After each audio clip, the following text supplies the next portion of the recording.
Muy buenas y bienvenidos a un programa más a Banda Aparte. En este programa vamos a hablar de la segunda película de Sam Levinson.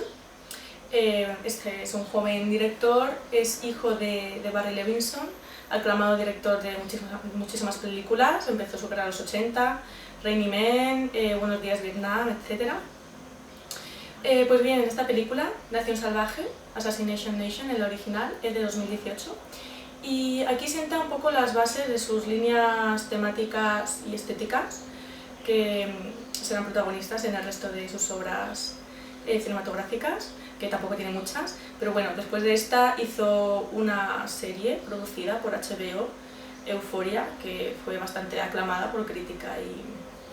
y público, y en ella pues definitivamente consigue lo que en esta no consigue del todo, ¿no? Pues bien, la película trata de 4 amigas, Lily, Bex, Sarah y Jen, viven en un pequeño pueblo en Salem, y bueno, pues trata en principio sobre su vida post-adolescente, tienen alrededor de 18 años, van al instituto, quedan, ligan, redes sociales sin parar, culto al cuerpo, y de repente en el pueblo un hacker empieza a subir a la red al principio archivos del móvil de gente importante, tipo el alcalde del pueblo o el director del instituto, pero luego acaba subiendo archivos de vídeo, imágenes y conversaciones privadas de prácticamente todo el pueblo de Salem, y acaba perjudicando a las 4 protagonistas, principalmente a Lily, la protagonista principal, que pues esconde ciertos secretos, y finalmente el pueblo se vuelve loco por buscar un culpable,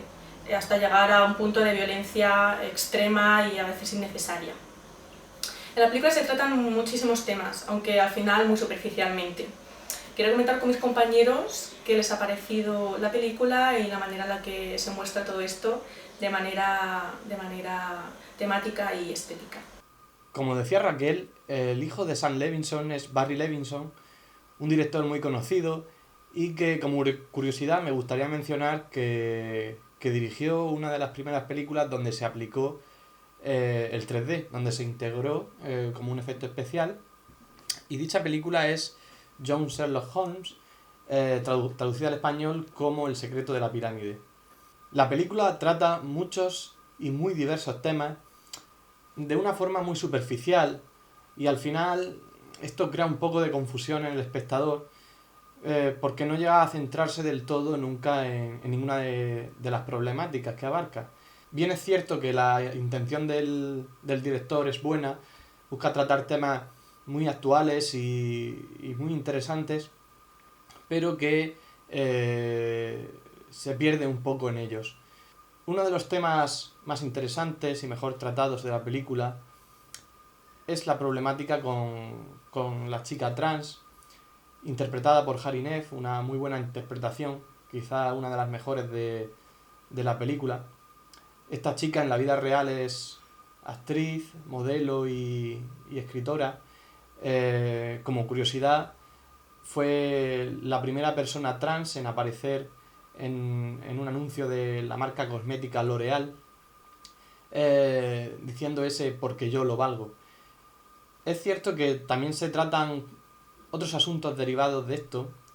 todos ellos que tienen que ver con la sexualidad. Por ejemplo, cuando hackean las fotos del alcalde y aparece con ropa íntima femenina, y es juzgado por ello, e incluso es lo que provoca que acabe suicidándose. Son temas que creo que corresponde ahora tratar en el cine, no en cambio como otros temas que están ya muy trillados, por así decirlo, y que esta película nos recuerda, como por ejemplo la violencia en Estados Unidos, donde aquí se pretende hacer como una especie de crítica, pero que queda como algo casi frívolo, porque en la misma película hay una especie de disfrute de la violencia, hay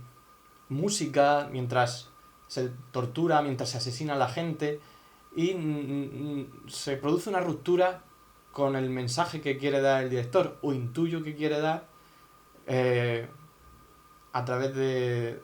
lo que es una especie de crítica. No como por ejemplo podríamos poner a Haneke, donde la violencia es repudiada tanto a nivel conceptual como a nivel formal. estamos viendo una película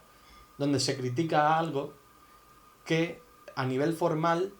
nos está comunicando lo contrario. La película también plantea el límite que existe entre lo público y lo privado. Qué es lo que mostramos, qué es lo que queremos mostrar y qué queremos ocultar. Y hasta qué punto que esto se haga público tiene un coste. En la película todo el mundo parece perder la cabeza cada vez que se descubre algo de su vida íntima. Como bien ha indicado Ramón, es una película donde la esfera de lo público y lo privado está muy presente. En realidad es una película que siempre nos muestra dos dicotomías, lo privado y lo público, pero también lo normativo y lo no normativo, el mundo más incivilizado frente al mundo urbano civilizado, el mundo de lo racional y el mundo de lo emocional. La película claramente es una analogía a los juicios de brujería realizados en el siglo XVII en Estados Unidos. No en vano la localidad se denomina Salem, igual que los famosos juicios que hicieron famosa la caza de brujas en las iniciales 13 colonias inglesas en el territorio de América del Norte. De igual forma, aquí observamos una muchedumbre enfurecida que se enfrenta a una serie de mujeres con un marcado mensaje feminista que luchan contra la heteronormatividad y las estructuras de poder del sistema heteropatriarcal, representado normalmente por la adultez, ya sean los padres, los profesores del colegio o incluso la policía. Y eso lo aborda a través de, como ya han señalado tanto Raquel como Ramón, de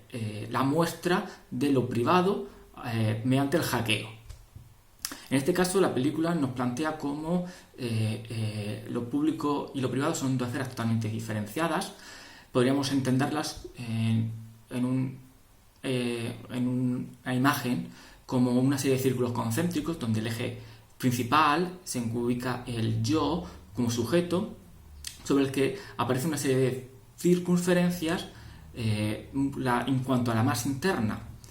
sería la más privada y la más externa la más pública, y cada círculo representaría un espacio de privacidad y de lo público diferente. No sería el mismo espacio el personal, donde solo te relacionas contigo mismo, el de la familia, el de los amigos, así hasta la esfera común global, que podría ser incluso no solo el instituto, sino las propias redes sociales. Y como este espacio de redes sociales un poco se confluye lo privado y lo público, puesto que uno se muestra en el espacio íntimo, pero de una manera totalmente pública. Sin embargo, no es una interpretación de lo público y privado que a mí me convenza del todo. Desde una perspectiva sociológica sería más interesante entender ambas esferas a través de un diagrama de Venn, donde existen muchas esferas privadas y públicas diferentes que se relacionan e interconectan entre sí y se entrelazan. Es decir, lo público no es totalmente ajeno a lo privado, sino que lo que ocurre en lo privado va a afectar a lo público, y lo público de una manera también se interconecta con lo privado de forma muy, muy potente y muy señalada.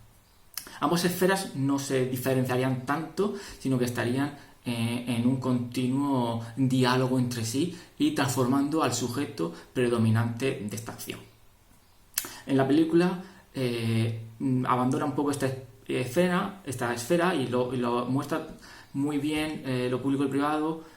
tal y como yo lo he analizado en la escena plano secuencia de la casa, donde son abordadas por primera vez por la muchedumbre, en donde a través de una cámara subjetiva, podría ser un propio asaltante, el espectador está viendo lo que está ocurriendo en la casa, conoce a los habitantes, pero nunca desde el interior, siempre a través de las ventanas. Las paredes se diluyen, no existen, puesto que las ventanas ocupan todo el espacio y nos permiten ver cómo está ubicada la casa y dónde se ubican y encuentran cada persona. Así, lo público predomina sobre lo privado, que desaparece, que no existe, que ya no ocupa ninguna importancia. La película claramente se divide en dos partes muy diferenciadas. La primera en la que pues vemos a las 4 protagonistas desenvolviéndose en su entorno y viendo los intereses que tienen y se empiezan a ver las problemáticas sobre lo que versa la película. La segunda parte es la parte más violenta, inesperada, al principio agobiante. Imagino que de primeras esa violencia extrema que ejerce el pueblo sobre las chicas al espectador lo incomoda, lo agobia, pero de repente cuando ellas consiguen tener el poder sobre esa violencia, se acaba romantizando, se acaba convirtiendo en algo atractivo. Entonces es realmente contradictoria esa doble perspectiva de la violencia que no queda del todo definida, igual que pasa al final pues, con todos los temas que intenta abordar y que no consigue profundizar en todos ellos. Y también haciendo referencia a lo que decía Ramón sobre la actriz trans, que es efectivamente y para mí también de las cosas más interesantes de esta película, Sam Levinson en su siguiente proyecto, en la serie Euphoria, consigue la total normalidad del colectivo trans a través de otra actriz, también muy buena, cuyo nombre no recuerdo, debería saberlo, que es trans, tanto su personaje como ella en la vida real, y consigue llegar completamente a la normalidad de su comunidad, en el sentido en el que no se trata en sí específicamente su condición ni existe una trama específica sobre eso, sobre ser una chica trans. Ella, la actriz, es Hunter Schafer, para que quede claro. Y además que hace un papel también muy bueno. El lenguaje cinematográfico de esta película, cómo está montada, la estética, nos recuerdan más a cosas como un videoclip o una serie que al propio cine. Parece que el director bebe más de la cultura audiovisual contemporánea que de lo clásico. De hecho, parece haber cierta admiración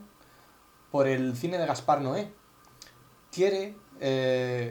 o al menos eso es lo que veo yo, reinterpretar el lenguaje del cine y llevarlo a su vertiente más contemporánea, ¿no? Y esto, en parte, está bien porque la película trata sobre las redes sociales, sobre Instagram, sobre Tumblr, sobre Facebook, sobre una serie de cuestiones que son muy, muy actuales, pero que algunas veces puede resultar forzado y poco natural, y puede que el espectador más clásico, como en mi caso, se vea un poco distanciado de la película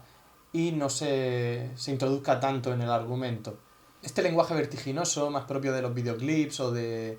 las series, como he mencionado, se ve confirmado al final con un plot twist, algo muy propio también de esta forma de narrar. Y bien podría ser esta película un capítulo de Black Mirror muy extenso. Continuando con las líneas que han señalado Ramón y Raquel, la película representa una crítica social al modelo de vida de la clase media estadounidense, a una sociedad que es hipócrita, puesto que de cara al público, de cara a la sociedad, se muestra como un núcleo familiar heteronormativo, basado en el trabajo, en el esfuerzo, en la domesticidad de la mujer, pero en el ámbito privado todo ese discurso ético y moral de lo político se convierte o se transforma en otras formas, donde pues, el alcalde ultraconservador, en contra de los derechos LGTBQ+, pues practica artes sadomasoquistas, de travestismo, etc. La película, por lo tanto, ironiza constantemente, es un sarcasmo, es un intento de estimular al espectador a que se ría y a la vez repudie ese modo de vida o esa hipocresía de la sociedad estadounidense. Y la estética ayuda mucho en ese discurso, puesto que parte de una estética kitsch, una atmósfera donde los rosa y colores suaves morados predominan, donde con frivolidad hablan de la vida, hasta un final donde la violencia ya es totalmente automática, la percibes en cada acto y predominan los tonos oscuros de la noche y rojos, ya sea de los abrigos que ellas llevan o de la propia sangre que se muestra en la película. También la película tiene un claro marcado acento feminista. El término aparece una vez solo en la película, es nombrado solo una vez, pero tanto los discursos de los personajes principales nos demuestran claramente su posición hacia una libertad sexual y una libertad individual del cuerpo de la mujer. Sin embargo, la búsqueda de placer que representa la película, podríamos cuestionarnos si estamos ante una victoria de la revolución feminista que estamos viviendo en los últimos años, o si en realidad lo que, tal y como señala Lipovetsky, el propio capitalismo, el nuevo capitalismo de consumo del siglo XXI, segmentarizado, ha encontrado un nuevo ámbito mercantil donde explotar y donde el consumidor se transforma en un hiperconsumidor, ya no solo de productos materiales, el fetichismo de la mercancía, sino que nos encontramos ante un nuevo sujeto social, el nuevo hiperconsumidor, que lo que busca es felicidad, experiencias, emociones, en fin, ocio. En ese mundo nuevo segmentarizado, donde el ocio es predominante, también lo es el placer. Y por lo tanto, si el placer masculino ya se había conseguido en parte a la pornografía, el nuevo ámbito de mercantilización es el placer femenino. Y lo podemos ver en los últimos años a través de nuevos juguetes sexuales como el Satisfyer. Andar por el metro, en concreto pues el metro de Madrid, la parada Manuel Becerra, se puede observar un cartel amplio con publicidad relacionada con el Satisfyer. Por lo tanto, la película tiene un marcado carácter feminista, pero podemos pedirle que abonde en ese discurso más, puesto que el placer sexual, que es importante, el placer sexual femenino, es importante dentro de esta revolución, no caiga en manos de una hiperconsumición mercantilista del propio capitalismo moderno. Efectivamente, como ha dicho Israel, hay que evitar que la lucha por el deseo femenino se convierta en algo totalmente capitalista, igual que la lucha feminista se convierta en algo totalmente violento, como se muestra aquí en la película. Hablando de las referencias, como bien ha dicho Ramón, también se puede ver referencias a Spring Breakers, de Armory Corinne, incluso de chicas malas y jóvenes ocultas. Y es que claramente no es una película completa, tiene grandes excesos de autoestima y de usar muchas referencias cinematográficas de estilos cinematográficos muy diferentes que no conjugan del todo bien, no se fusionan bien, y en vez de buscar un estilo propio lo que ha hecho es mezclar muchas cosas, ¿no? Una especie de amalgama que no logra satisfacer, pero que en sus siguientes proyectos se van a ver mejorados y bien madurados, encontrando un estilo cinematográfico más suyo. Pero bueno, de todas formas, esta película me parece un ejercicio interesante que cuenta, que cuenta una realidad de una forma atractiva, un poco loca y libre, y que puede que no a todo el mundo guste ni satisfaga, pero bueno, en la controversia está el encanto. Ah, por cierto, si queréis ver la película, mirad la descripción del vídeo en YouTube y así podréis ver dónde poder verla. Muchas gracias por vernos y nos vemos a la próxima.